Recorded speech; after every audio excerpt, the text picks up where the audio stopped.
Welcome back, guys. Welcome back. Welcome back. Welcome back. Welcome back. Oh my God, I'm telling you, never a dull moment around here. If it's not one thing, it's something else. Yeah, I'm telling you, I am so looking forward to the day when the field will not fall. But until we have better internet service providers, it is what it is, right? For internet service again. And so I'm going to have to do a playlist again for this particular episode because the feed fell again, right? You see why it's important for you to subscribe, guys? Absolutely, because I can't, send out a link again. So, by subscribing now, you know that I'm on until you can get back onto the program, right? Absolutely. So I was giving you the story about the two taxi operators. Both of them are taxi operators, guys. Two taxi operators. And getting into road rage, right? The other one trailed the man to kill him. I mean, we didn't train him to kill him, but he trained him to take out his anger and frustration on him and end up killing him. Yeah? Wow, guys, I know times are tough. I know things are hard. I know the times hard, but seriously, you got to learn to control your anger. You need anger management. We need social intervention programs wherein our young men, our men in general, can undergo and can be enrolled in these programs where they are taught anger management. Seriously, our men need anger management, guys. I'm seeing where our men need anger management. It's not just about domestic violence and beating up on a woman, but you see, they're beating up on their own species, yeah? Men fighting men, yeah?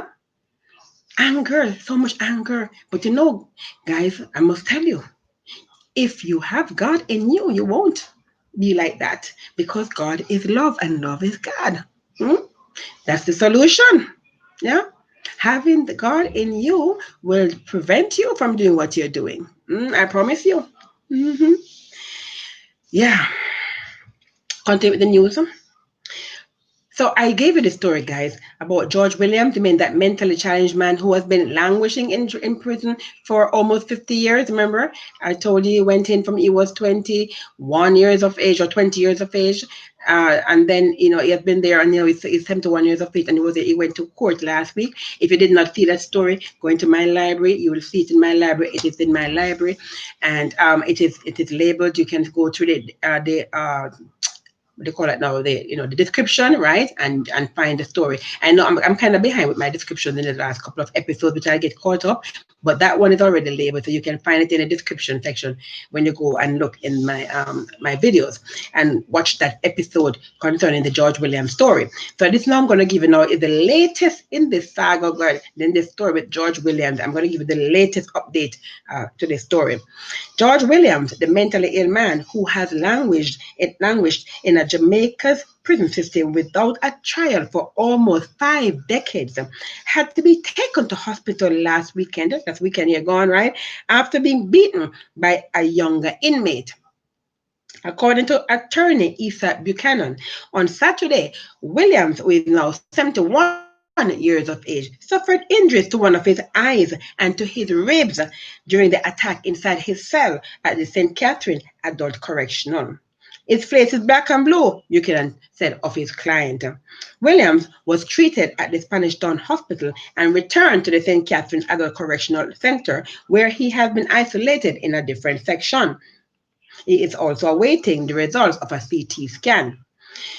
Um, Carla Gulato, Executive Director of Stand Up for Jamaica, the human rights lobby who hired Buchanan to seek Williams' release, believes the inmate would not have been in any danger if the Office of the Director of Public Prosecutions did not oppose the emergency application filed in court last week seeking to free the elderly man. I am sorry for him because he has gone through so many tribulations, Gulata said, even as she praised the Department of Correctional Services for its handling of the incident. The Independent Commission of Investigation Indicom confirmed late Monday evening that it is aware of reports of an incident and is making inquiries into the allegations. It is reported that the 71-year-old man was in his cell when another inmate entered and kicked him in the ribs and then punched him in one of his eyes. The attack comes days before Williams is scheduled to return to the St. Catherine Circuit Court for a hearing on whether he should be released. And you know, he is supposed to go to court tomorrow, guys. Tomorrow is Wednesday, the 24th, and I give you that story. Yeah, and he's supposed to go back to court tomorrow. Now, you hear what happened here now. I mean, after all I've been said and done, guys, you see, if when he went to court last week, if the DPP had not opposed the emergency release, he would have been out of prison by now, and this incident would not have occurred. You understand? Now, days before he's supposed to go to court, this is what happened. But thank God he is still alive. He's not dead. He's still alive. Thank God. And we expect the justice system is going to release this man tomorrow. He's going to be released. He's 71 years of age. He has lost almost 5 decades of his life. And at 71, you understand, life still continues. Yeah? He has more years ahead of him. Hopefully, with the help of friends and family, he can get back on his feet and can enjoy the remainder of his life being a free man. Right. This DPP, guys, I think I just know, I don't know. She has been there, Mrs. Llewellyn. The story continues, and she there's a quote from her, which I'm not even going to continue with that story, but you know how these stories are very long. But the point is, they seem to have the wrong agenda, and they seem to have the wrong motive, and they seem to look at the wrong thing, in my opinion, right? Because what they're supposed to pay attention to, they don't pay attention to, For example, now she was fighting the attorney and fighting the system because she did not want this man, George Williams, to be released. You understand? Whereas we have a murderer. Remember, George Williams was not convicted of a murder. He has not been brought before the court to stand trial for the murder. The first time in 50 years he was seeing a judge was last week, Wednesday. You understand what I'm saying to you guys? A man is innocent until proven guilty. However, here we have Adaja Palmer, aka Vybz Kartel, who was convicted by his peers for murder and is behind bars, making a living still in music, releasing record almost every week. A new song is released by this man behind bars. You understand? He was caught with cell phone and breaching his sentence, and instead of being put in isolation as we were thinking he would have been and we're expecting he would have been, no, he's still out there on social media. And this thing is, guys, this thing irritates me, seriously. I'm sorry to say it irritates me, because I really find it offensive that the system is so blatant with their corruption. They're so in your face with it. That's what bothers me. If it was being done covertly, guys, I could say, you know what? It's undercover. Nobody knows. Where them say, where I not see, I not leave, right? But you're in your face with this. And this DPP, these are the things she's supposed to be working on and seeing too. And she has turned a blind eye to it. So I wonder if she's getting some of that money, yeah? Because we know that Vybz Kartel have money. So I'm saying this guy has his money and is able to be making money behind bars, even though he has been found guilty of a crime and supposed to be sentencing and spending his sentence. Right? But I don't see where he's actually spending his time, because as far as I'm concerned, he's getting his 3 meals a day. He's able to do whatever he wants to do. So it might as well he had been out free as opposed to being behind bars. And the DPP don't see that. But now she is trying to fight George Williams, who has not been found guilty of a crime, because he has not appeared before the judge to be charged. You understand? And here it is. She's fighting him. And having fought him, and he be remanded until this week, Wednesday. During the interim, see what happened. Another inmate fight him, beat him up rather. Now they're doing a CT scan. We don't see what is going on. We're not sure exactly the extent of the damage that has been sustained by this man who has already suffered enough for 50 years in squalor in the penal system. Yeah, guys. This is what we call righteous indignation. The scripture is clear. Be angry, but sin not. You see, I am angry. This is not right. You can't treat human beings like this. And at the same time, what you're supposed to do, you're not doing your job. Huh? Do your job. Vybz Kartel cannot be inside prison making music and having been convicted of murder. He was serving his sentence. And this man, who has not been found guilty of a crime, has wallowed in prison for 50 years, and you still don't want to let him out. Let him out. He needs to be free. And go see if he can make some money with some music too. Or whatever. Yeah. I'm just saying, guys. I mean, when I read these things and you see these things, it just makes it doesn't make your blood boil.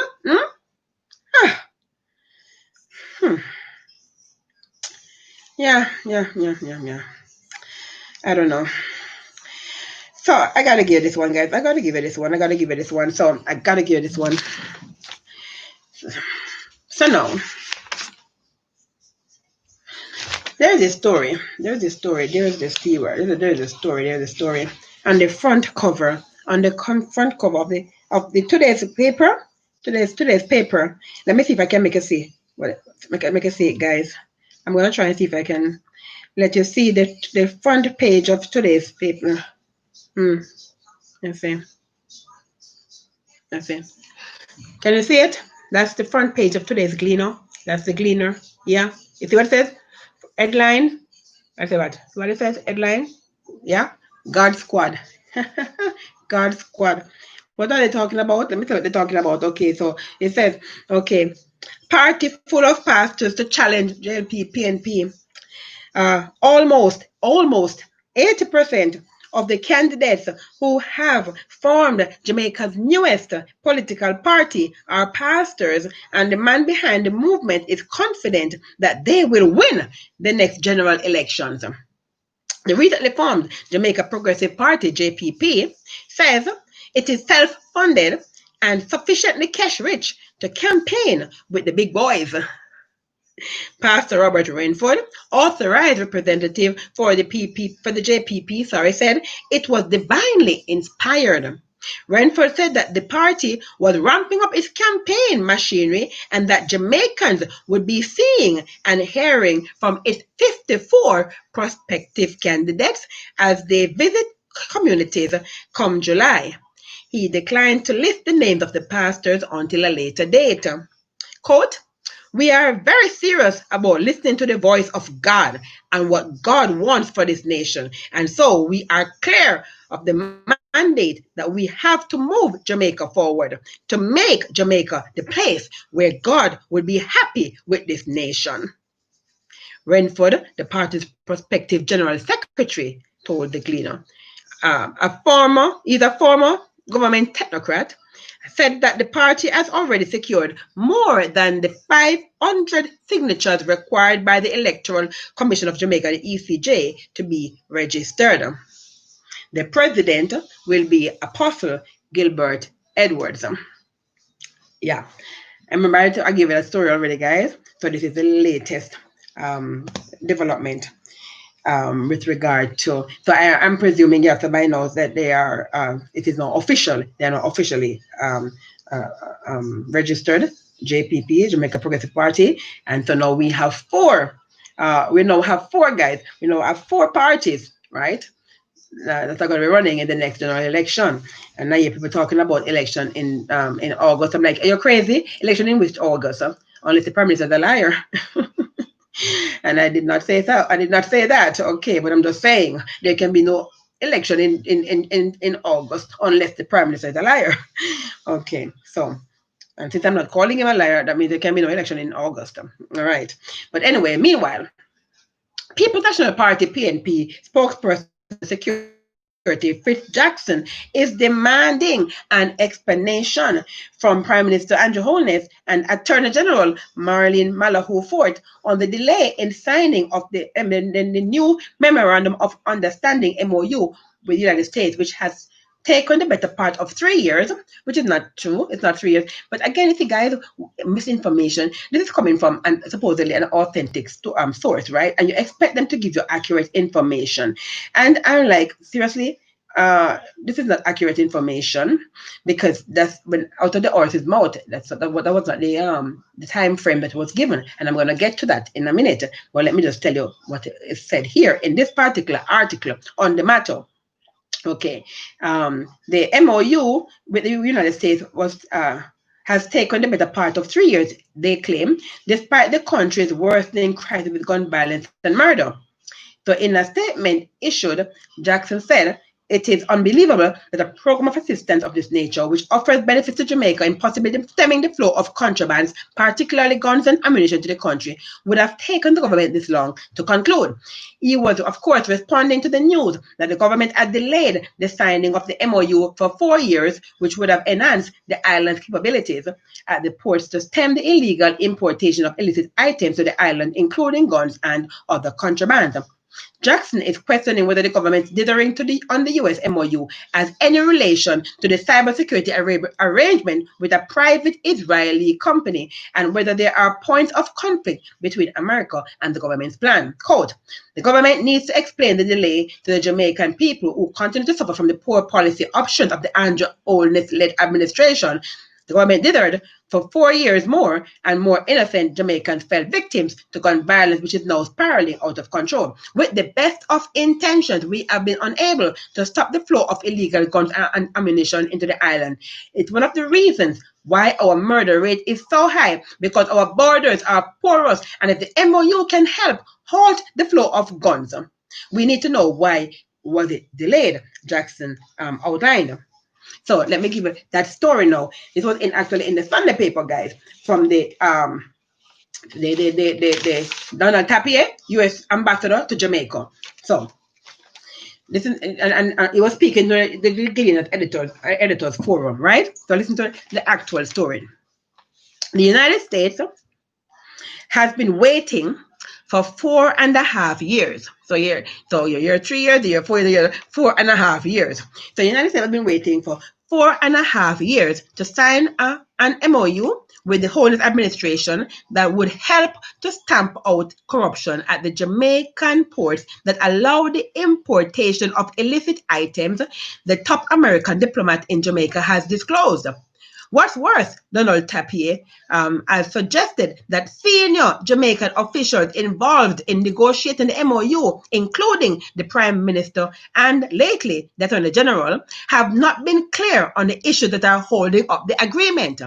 The proposed MOU, according to Tapie, would allow American intelligence and customs authorities to partner with local law enforcement to build cases against persons involved in the shipment of illegal items into the island. Tapie declined to discuss specifics of the 20-page document. He said 3 of the 4 areas covered in the proposed MOU were easy, while the 4th centered on the legal issues around the building of cases to be placed before the courts based on the information that was gathered. That's why the Attorney General was involved, he said, and I requested her because I want to know what is the legal issue that is holding this up. If there is a legal issue, well, tell me what it is so we can work through it, he said during the Gleaner Editors Forum. Tapie acknowledged that both sides are getting close to signing the agreement, but did not hide his frustration over the long drawn-out process. We are getting close, but we are not close enough where it takes 4.5 years, he said. As I told them, it only takes 9 months to have a baby, to make a baby. And we're talking about 4.5 years, and we still have a MOU? Malahoo Fort sidestepped questions about the proposed MOU and the sticking point for the Holness administration. She said, the Prime Minister has asked me to assist in finalizing the agreement, but that was the only response she offered when contacted by the Gleaner. Tapie acknowledged that there is a strong possibility that the MOU would involve the use of intercepted communications or wiretapped conversations because the fact is that's how most of the information today is transmitted. We are trying to get more of a streamlining that when we find something and we find out who the person is, we prosecute them. That helps at the port from the standpoint that we move some of the corruption at the ports. The fact is that the information that they would pick up would be intercepted somewhere along the line, be it from your telephone or your text or whatever it is. The focus of American authorities on the Jamaican port, Tapia explained, is fueled by the ease with which illicit items such as guns and drugs enter the island. You hear that? Listen to this now, guys. You hear that? The ease with which these items enter the island, that is guns and drugs, pointing to a case, listen to this one, pointing to a case uncovered just over a month ago. Yeah? Tapia suggested that American authorities have a clear idea of how these items end up on the streets of Jamaica. He has a clear idea of how these items end up on the streets of Jamaica. Tapia declined to discuss the case. Naturally, he asked me to do that, right? Naturally. So to quote him, he said, "We know that this happens. We've seen it happen. We've seen it happen in the last 45 days. I won't get into the case, but we've seen how it happens." And I'm sure he has. And I will leave you guys to draw your own conclusions as to what is happening here. Yeah? 4.5 years. And sign the MOU. Yeah. And we are trying to get the guns. Get the guns here. Get the guns. Crime Stop says all the time, solving crime pays.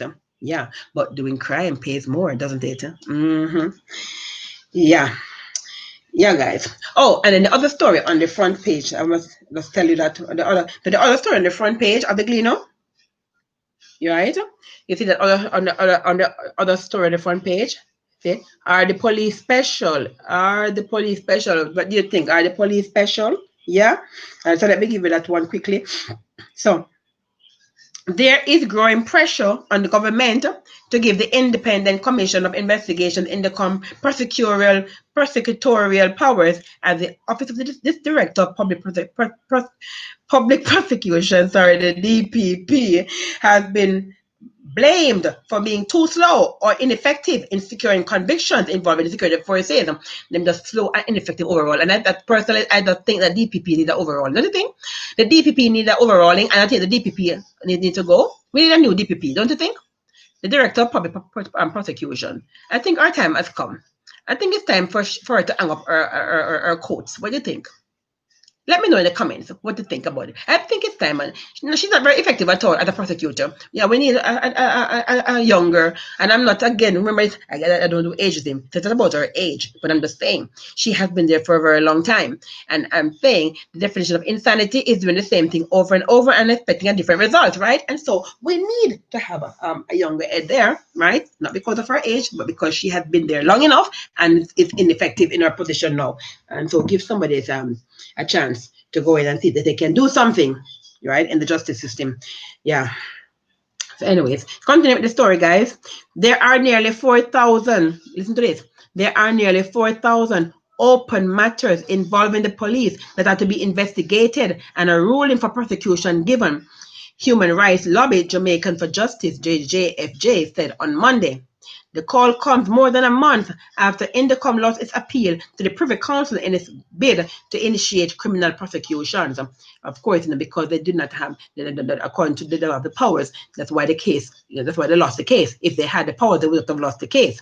And look how long it's taking them to actually go ahead and to do and to enact this law in Parliament. And every day they go into Parliament and they're enacting. Guys, do you realize how easy it is to enact laws in this country and how easy it is to pass laws, especially when the majority in the House are make up of the government? And you see it, right? Yeah. They go in every day and they amend laws and they enact laws. Right now, the Data Protection Act law was passed the other day. Yeah, look how easy and quickly that happened, right? And yet, they whenever it doesn't suit them, they drag their feet on other laws that needed to be amended, like this particular one concerning Indicom. Yeah, look how long it's been, a month ago since the Privy Council denied them because they didn't have the powers, and up to now, Minister of National Security cannot go into Parliament and have this amended, or Minister of Justice, whichever it falls under. There's still Roy Chuck or Dr. Chung. Yeah. So, anyways, the story continues. concerning giving Indicom the power that they need, that the Jamaican for Justice are calling for them to have that power because they need that power. All right. So on that note, I'm just going to segue into something that I wanted to say. Okay, yes, the police are special. They had yesterday the Commissioner of Police, Major General Anthony Anderson, declared yesterday a day of mourning for those two police officers who lost their lives in Horizon Park, St. Catherine. The corporal and the constable. Yeah, and so yesterday, I even saw a picture with the Prime Minister with his 9 bodyguards. You understand? 9. The Prime Minister has 9 bodyguards. As I mean, 9 bodyguards standing in silent observation because it was a day of mourning for those two fallen officers. And so the Jamaica Federation, the Police Federation, they are also calling for a monument to be placed in Heroes Park, right? In observation of not only those two police officers who have fallen in the line of duty, but the over 200 police officers who have fallen in the line of duties over the years, right? And so they want to have a monument to commemorate them. And I do believe that it is something that should have been considered before. I do believe that in other countries they do it, and in Jamaica, I said, why not? You're commemorating this and commemorating that. It is a worthy cause. You want to commemorate something, commemorate this. Yeah, have a monument. For these officers, and don't be tearing down any more monuments here. Okay, don't be tearing down monuments. And if you're gonna erect monuments like this. This is a worthy cause for sure. So I am for it. I definitely endorse the idea that we should have a monument in Hero Circle for our fallen police officers. Yeah.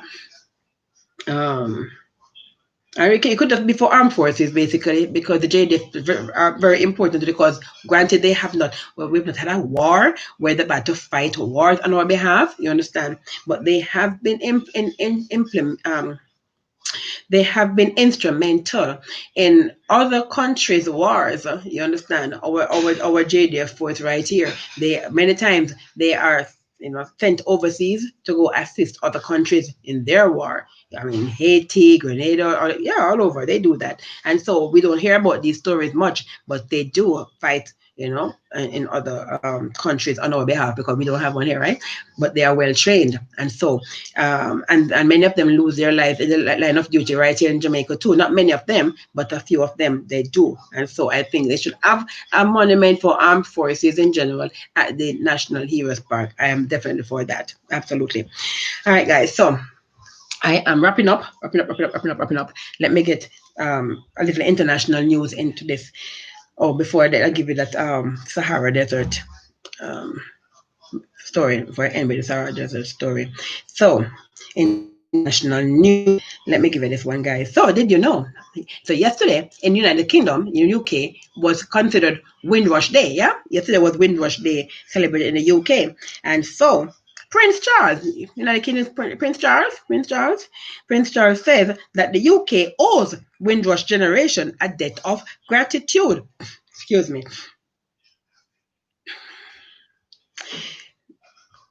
So let me give you the story. So Prince Charles has spoken of the debt of gratitude the nation owes the Windrush generation in a video message thanking the Caribbean community for its contribution to the rich diversity of the British modern society. The Windrush generation are named after a ship that carried migrants from the Caribbean to Britain in 1948.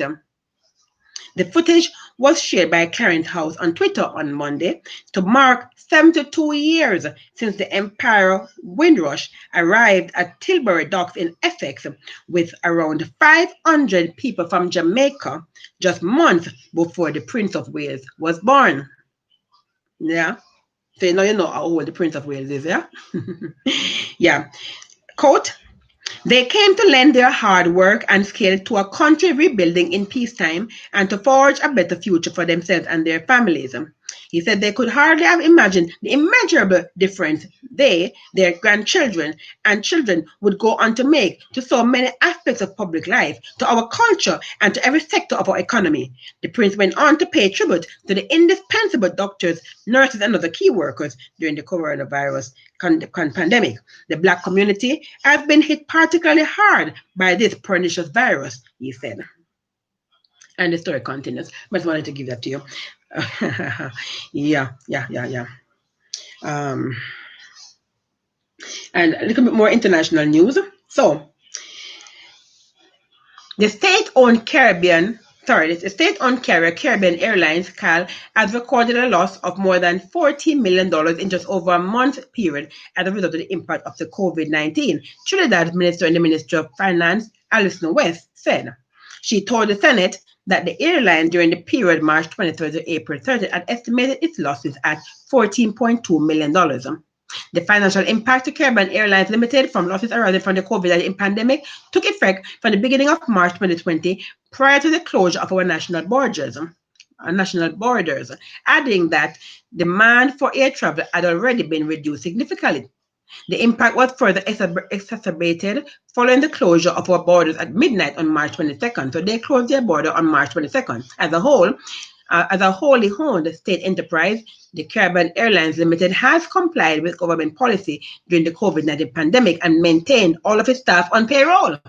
So that's also helped in them, having such a loss, because guess what? They kept their staff, every single staff, although the planes were grounded, no staff was laid off, and so they had to keep on paying. For 4 months, they've been paying their staff. So I thought I'd give that to you also, to show you basically what other people are doing. We are following them in their footsteps on the one hand, but on the other hand, we are not really following in their footsteps based on what we're doing. Yeah. Okay. And last one I'm going to give you is this one from the US now. Get into US. Gotta go to US. Yeah. So the death toll from the coronavirus pandemic in the United States could surpass $150,000, according to US President Donald Trump yesterday. It could get to up to 150. He said in an interview with the cable television channel Spectrum News, and it could go beyond that. But we will have lost 2 million to 4 million lives without mitigation, he said. But he didn't say without mitigation, they put that in. A study published by the Imperial College of London in mid-March warned of a possible 2.2 million deaths in the United States if no efforts had been taken to mitigate the spread of the highly contagious virus. According to the Johns Hopkins University, the U.S. death toll from COVID-19 has topped 120,000. According to Trump, we've done a good job, and now we're bringing the country back. Yeah.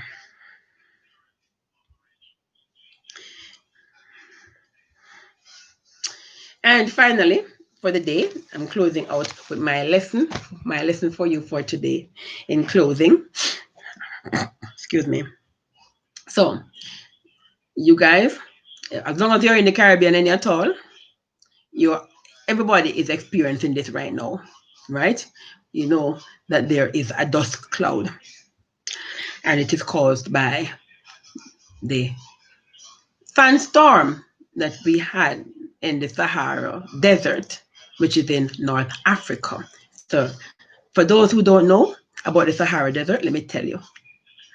The Sahara is the largest hot desert in the world and the third largest desert behind Antarctica and the Arctic, which are both cold deserts. So you have hot desert, guys, and you have cold deserts. Hot desert, Sahara Desert. Cold desert, and Death Valley, and the Nubian desert, and the Libyan desert. All these are hot deserts, right? Cold desert, on the other hand, is Antarctica and the Arctic. Those are cold deserts. The Sahara is one of the harshest environments on Earth, covering 3.6 million square miles, nearly 1/3 of the African continent, which is about the size of the US, including Alaska and Hawaii. That's how wide it is. The name of the desert comes from the Arabic word Sahara, which means desert. Okay, it is bordered by the Atlantic Ocean on the west. So for persons who are wondering how it's coming from so far outside of the Caribbean Sea, where do you go? Atlantic Ocean. Yeah. So it is bordered by the Atlantic Ocean on the west, the Red Sea on the east, the Mediterranean Sea on the north, and the Sahel Savannah on the south, which is basically in the Sudan, in the Sudan and Niger area. We're talking about south. That's how far it goes. It goes as far down as to Sudan and Nigeria. Basically, it takes up not Nigeria, Niger. Basically, guys, it takes up 10 countries. 10 countries. Egypt, Libya, all these countries are part of the Sahara Desert. In case you didn't know, yeah. So I'm getting to that. I'm going to tell you. So the enormous desert spans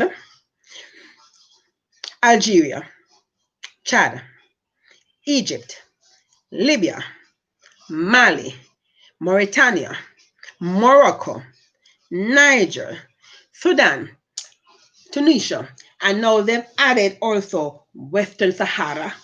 So it's actually 11 countries that actually make up the Sahara Desert, guys. That's how big it is.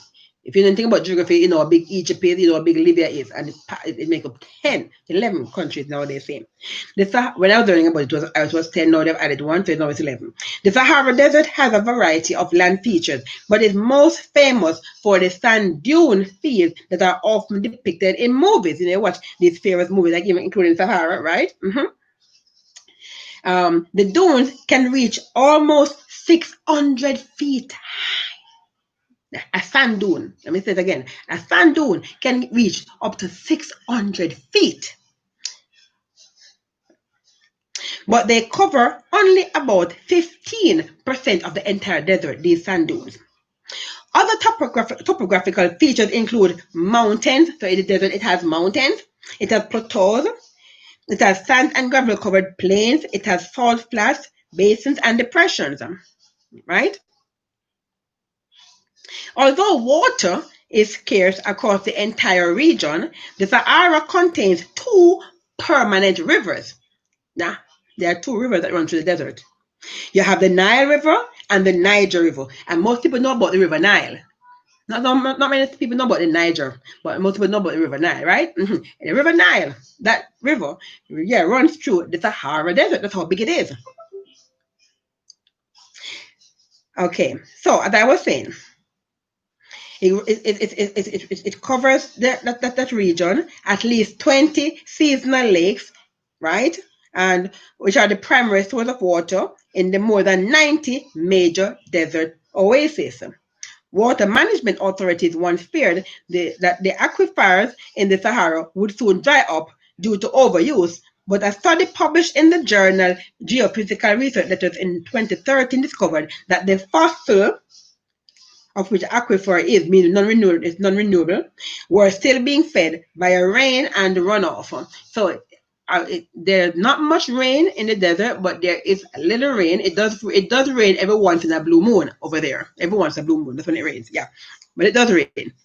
So, like I said, the Sahara Desert spans the entire northern half of Africa, almost 1/3 of Africa. The entire top part of Africa, it's all of it is Sahara Desert. So all of those countries that you hear me name out, they are all in northern part of Africa, northern part towards northeast part of Africa. You understand?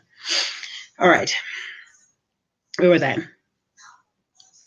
There are approximately 500 species of plant, 70 known mammalian species, 90 avian species, referring to birds, right? And 100 reptilian species that live in the Sahara, plus several species of spiders, scorpions, and we saw Scorpion King, right?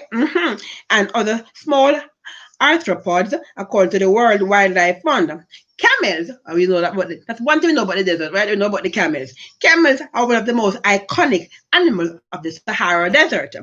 The large mammals are native to North America and eventually made their way across the Bering Isthmus between, according to them, 3 to 5 million years ago. Not necessarily agree with that, but that's what they say, right? Camels were domesticated, according to them, about 3,000 years ago on the southeast Arabian Peninsula to be used for transportation in the desert, according to the University of Veterinary Medicine, Vienna. Other residents of the Sahara include a variety of gazelles, right?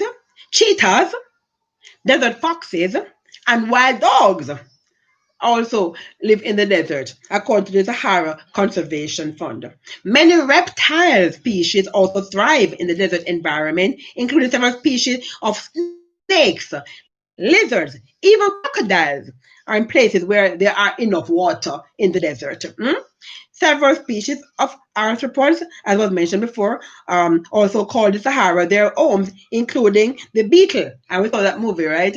The mummy with the beetles, yeah? That's why they're there, because they're indigenous to to the desert. The beetle, the scarab beetle, especially the death stalker, there because they're indigenous to the desert. The beetle, the scarab beetle, especially the death stalker, scorpions, right? And many different types of ants live in the desert. Plant species in the Sahara have adapted to the arid conditions with roots that reach deep underground to find buried water sources and leaves that are shaped into spines that minimize moisture loss. Excuse me. Continuing. I want to get to something else. Right. So, precipitation in the Sahara ranges from 0 to about 3 inches of rain per year, with some locations not seeing rain for several years at a time. So, some places in the desert, it does not rain for years. Can you imagine being without rain for years, guys? Yeah. Occasionally, snow falls at higher elevations. Daytime summer temperatures are often 38 degrees and up. It has been known for records to go, guys, as high as 40 over 40 degrees. Can you imagine over 40 degrees? We are complaining in the Caribbean of temperatures in the 30s, right? And we are so hot. And it can go up into the 40s in the desert, guys, where people live. Yeah, get into that. Yeah. And it can drop to near freezing temperature at nighttime. And it has, the record has gone to, I think it's minus 9 degrees Celsius, where it has gone below freezing point in the desert. So you talk about desert weather, hot days and cold nights, that's desert life. Yeah. An oasis an oasis lake in the Sahara Desert. Sorry, where am I? Oh, never mind. The other thing I want to get to, where is it? Sorry.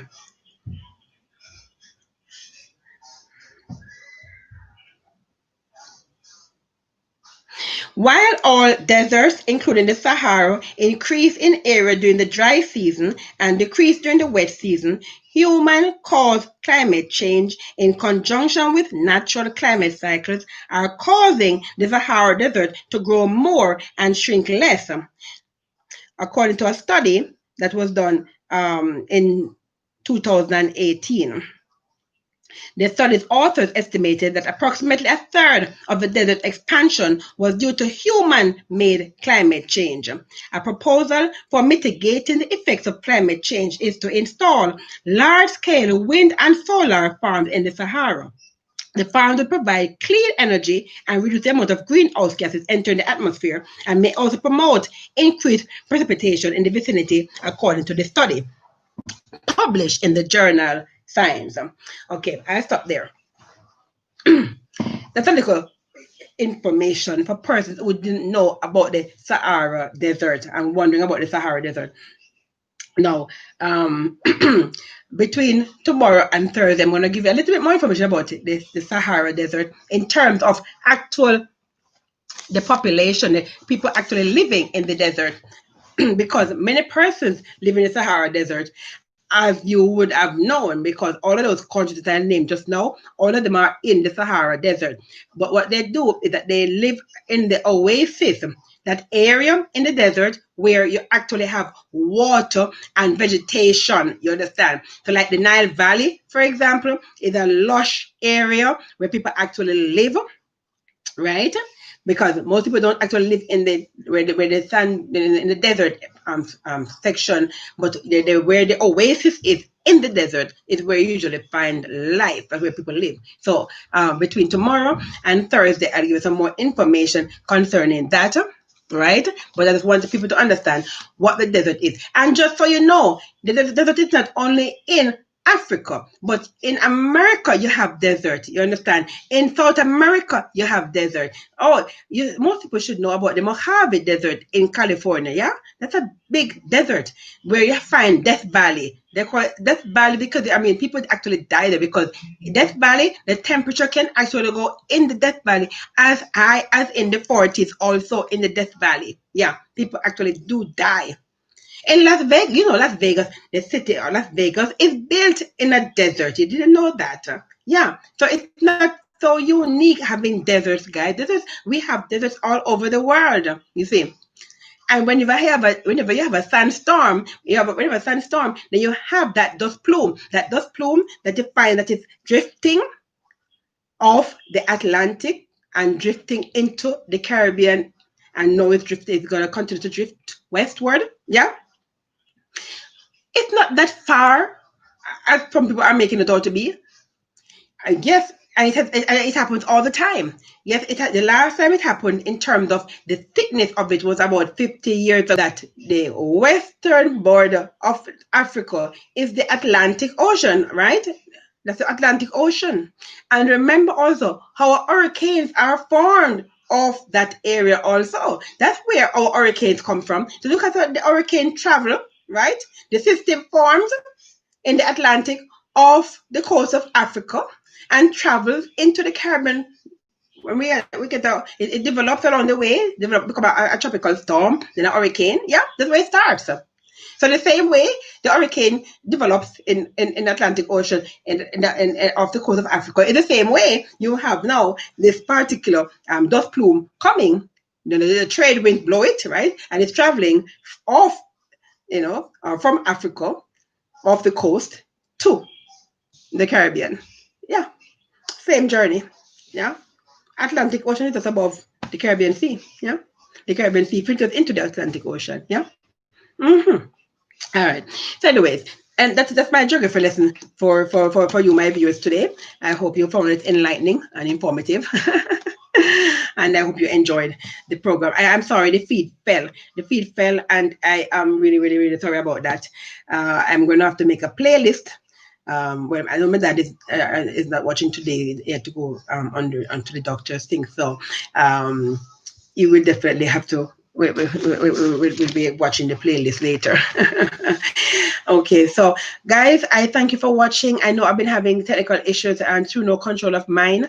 Okay, and I do apologize anyway that because of that the program was not seamless. But anyway, I do hope you found it informative and you enjoyed today's program. If you did, let me see the thumbs up. Give me a thumbs up. Let me know you enjoyed the program. Okay, and like I said, I'm going to send out the link for the playlist so that you can get to watch it seamlessly again. And at that time, you can still make your comments. And while it will not be live, I will still be able to send a response to your comments. Okay. So thanks, and thank you so much. Please remember to share the link with your friends and family and subscribe to the channel. Okay, Omega News. Okay, so as I always tell you guys, remember, especially today, because of what's happening out there, especially today, ensure that when you go outside, you put on your mask, guys. The hair is thick out there and it is dusty out there. Okay, very thick and dusty.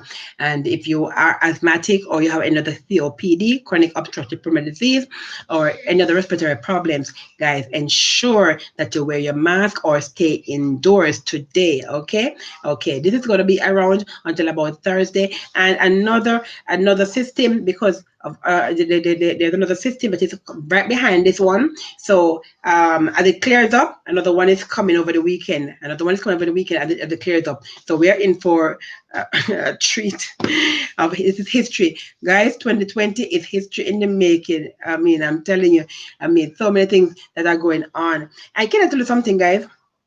I love the Lord. And persons who know me will tell you how much I love the Lord. Because you know what? God in his infinite wisdom. I hear people are talking about how is this going to affect the climate? I hear like lobbyists ready now to go and do some lobbying about climate change because of this. And this is something that's so common. in that side of the world. You understand me, guys? It is new to us in our generation, but it is not new. And you know what I find is like that the Lord sometimes says, you know, I'm gonna allow certain things to happen, you know, so we can have, you know, can open up our eyes, you know, our eyes needs to be open sometimes, you know, because we don't get it. God is about personal growth and development. There is a higher dimension for you to go, guys. God likes when your eyes are open. He likes when you are informed. He likes when you are educated and edified. You understand? He likes that. And so sometimes it will take you out of your comfort zone to bring you up to a higher level. And sometimes when I hear people talk and I see certain things and I recognize, I'm saying, Lord, you know, you are awesome. Because people in Africa experience this every day and worse. It's the norm for them. It's just a norm for us, right? Because it doesn't travel normally this far, or sometimes it gets dissipated before it gets here, right? But it's a normal occurrence in that side, over that side in Africa, right? And nobody over there is saying, okay, it's climate change and just do so on and so forth. But as we, it's not new, it's new to us and we're not used to it. And we're talking about, oh my God, climate change. What are we going to do about it? Oh my God. My people are destroyed for lack of knowledge. Wake up, guys. Wake up. We have to become more informed, right? We have to become more informed. We have to read more, study more. It's okay. It's okay. God wants us to know more. You see? Knowledge must increase. Knowledge is a good thing for knowledge to increase. It's a good thing. We must be informed. We must be enlightened. We must know. And that's one of the reasons I am here to help. I don't know everything, but what I do know, I share with you so that you too can become informed. You understand? Absolutely. All right, guys, that's it for me today. Thank you so much for watching. I will see you again tomorrow, God willing, at 12 noon, when I will have more information for you. Concerning, you want to watch tomorrow episode because we're going to talk about that story also with the President Trump discontinuing the H-1B visa until the end of the year. Yeah, I'll get into that tomorrow with you. I didn't bring it up today because I didn't have any time to talk about it today, but tomorrow I will speak about that. I will also have some more information concerning the Sahara dust that you're experiencing out there, and many other stories, okay, and other things that are happening in the world, okay. All right, so you do not want to miss tomorrow's episode. All right, guys, until I see you then, this is JJ, Woman Without Borders, saying stay blessed and be a blessing. Love you. Bye.